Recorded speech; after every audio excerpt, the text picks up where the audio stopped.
1 year ago today, the students, faculty, and staff at the University of Kansas packed their bags and headed all across the country for spring break. Little did they know they would not step foot back on campus until the following fall. An entire campus had been uprooted and moved to a foreign learning environment we now comfortably refer to as Zoom. Administrators and faculty members had to mobilize quickly to create an effective plan of action.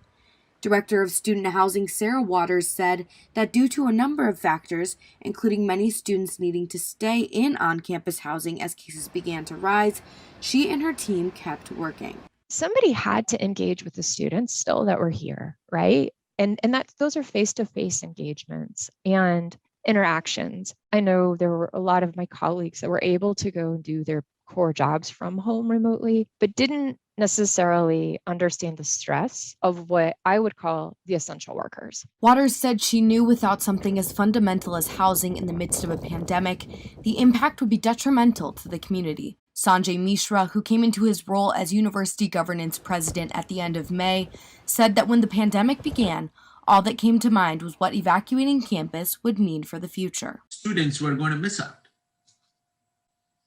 And we'd have to go into a mode of teaching, which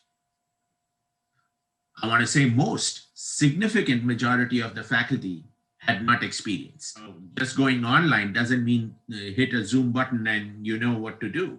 Reflecting back on what classroom procedures looked like in pre-COVID times, Mishra talked about the challenges online learning has presented both students and faculty. I am looking at an 11-inch screen, and I'm trying to fit 40 people into this screen.